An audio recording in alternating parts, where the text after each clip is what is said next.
Bonjour à tous et bienvenue en maths 126. Alors aujourd'hui on est dans le poly d'algèbre linéaire numéro 2 et on va regarder comment on peut calculer l'inverse, c'est-à-dire la fonction réciproque d'une application linéaire inversible.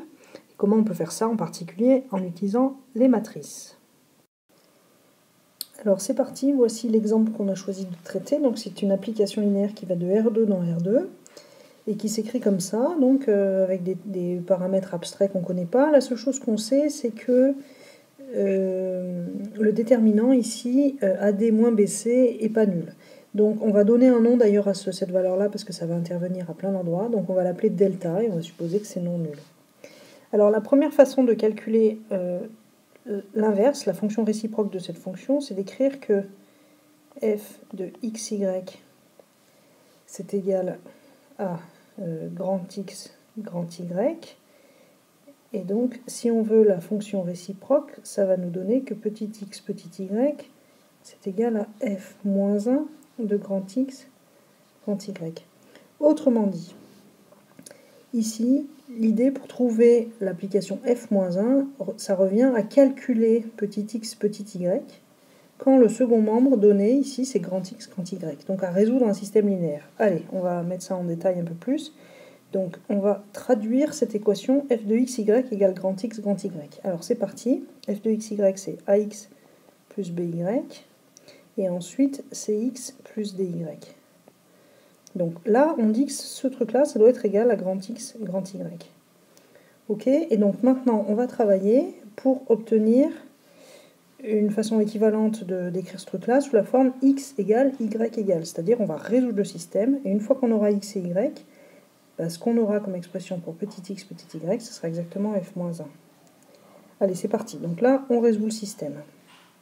Alors, on va faire la méthode du pivot de gauche. Si on veut mettre un 0 à cet endroit-là, il va falloir faire a fois cette ligne, moins c fois celle-là. Alors, c'est ça qu'on va faire. Donc, L1, on la garde.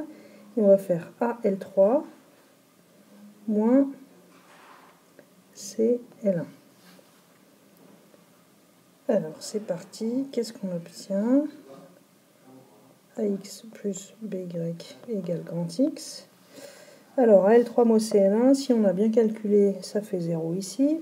Et donc, A fois ça moins C fois ça, ça va faire AD moins BC fois Y égale AY moins C grand X.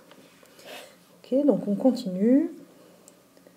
On en déduit Y égale AY moins C grand X divisé par le fameux delta, et si on remplace là-dedans, on va trouver x égale d grand X moins b grand Y, divisé aussi par delta.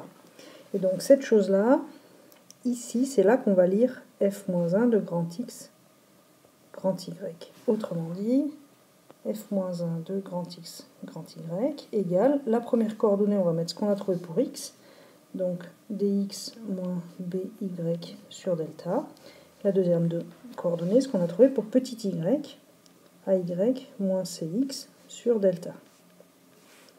Okay, donc voici la première façon de procéder pour obtenir la réciproque, l'expression de la fonction réciproque d'une application linéaire inversible. On va voir une deuxième méthode maintenant. Alors la deuxième méthode, c'est de passer par les matrices. Donc de dire que si la matrice de l'application f, donc on écrit ce que c'est, hein, ça fait AC et BD, alors du coup la matrice de l'application f-1, c'est l'inverse de la matrice de f. Donc ici, je vous laisse calculer par la méthode de votre choix l'inverse de cette matrice-là. Vous pouvez faire avec les systèmes linéaires ou avec l'inversion de Gauss-Jordan. Toujours est-il que qu'est-ce qu'on va trouver? On va trouver D sur delta, moins B sur delta, moins C sur delta et A sur delta. Ok, donc maintenant qu'on a trouvé ça, on sait que c'est la matrice de l'application f-1, c'est le théorème du cours qui vous le dit. Et du coup, si on veut récupérer f-1 de grand X, grand Y, comment on fait? Eh bien, on fait simplement la multiplication de la matrice f-1 par le vecteur grand X, grand Y. Et donc quand on fait ce produit matriciel, donc entre cette matrice-là et ce vecteur-là, qu'est-ce qu'on récupère? Eh bien on obtient D grand X sur delta moins B grand Y sur delta pour la première coordonnée, et pour la deuxième coordonnée, moins C grand X sur delta plus A grand Y sur delta. Et là, donc, on constate que c'est exactement ce qu'on avait trouvé avec la méthode précédente. Okay. Donc là, il n'y a pas vraiment de méthode plus facile que l'une ou que l'autre, essentiellement parce que dans la méthode numéro 1, il fallait résoudre un système linéaire, et dans cette méthode-là, il faut calculer l'inverse, qui revient à résoudre exactement le même système linéaire. Donc il n'y a pas vraiment de formule magique, il suffit que vous choisissiez la méthode qui vous plaît le plus. Voilà, donc ça termine cet exemple. Et si vous reste des questions ou s'il y a des trucs encore pas trop clairs, n'hésitez pas à nous contacter. Voilà.